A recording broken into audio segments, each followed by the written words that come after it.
Most of us associate the holiday with happy pilgrims and Indians sitting down to a big feast, and that did happen once. The story began in 1614 when a band of English explorers sailed home to England with a ship full of Patuxet Indians bound for slavery. They left behind smallpox, which virtually wiped out those who escaped. By the time the Pilgrims arrived in Massachusetts Bay, they found only one living Patuxet Indian, a man named Squanto, who had survived slavery in England and knew their language. He taught them to grow corn and to fish, and negotiated a peace treaty between the Pilgrims and the Wampanoag Nation. At the end of the first year, the Pilgrims held a great feast honoring Squanto and the Wampanoags. But as the word spread in England about the paradise to be found in the New World, religious zealots called the Puritans began arriving by the boatload. Finding no fences around the land, they considered it to be public domain.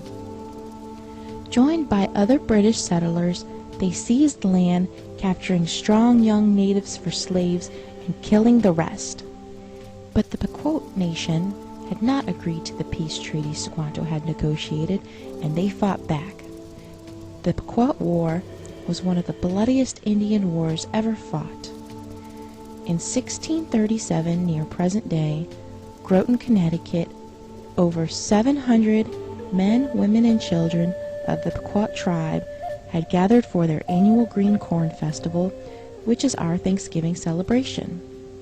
In the pre-dawn hours, the sleeping Indians were surrounded by the English and Dutch mercenaries, who ordered them to come outside.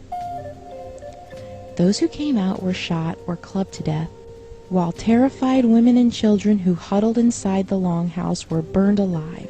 The next day, the governor of the Massachusetts Bay Colony declared a day of Thanksgiving, because 700 unarmed men, women, and children had been murdered. Cheered by their victory, the brave colonists and their Indian allies attacked village after village. Women and children over 14 were sold into slavery, while the rest were murdered. Boats loaded with as many as 500 slaves regularly left the ports of New England. Bounties were paid for Indian scalps to encourage as many deaths as possible. Following an especially successful raid against the Pequot in what is now Stamford, Connecticut, the churches announced a second day of Thanksgiving to celebrate a victory over the heathen savages.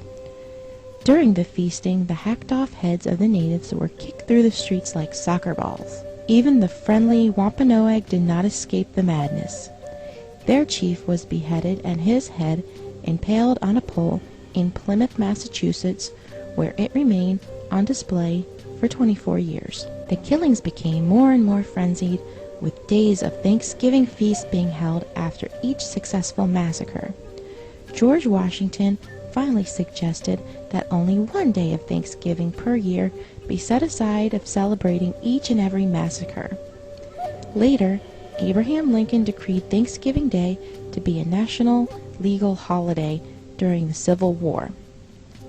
On the same day, he ordered troops to march against the starving Sioux in Minnesota.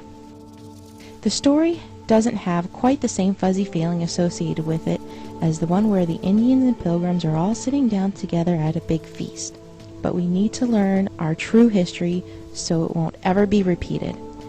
This Thanksgiving, when you gather with your loved ones to thank your Creator for all your blessings, think about the people who only wanted to live their lives and raise their families.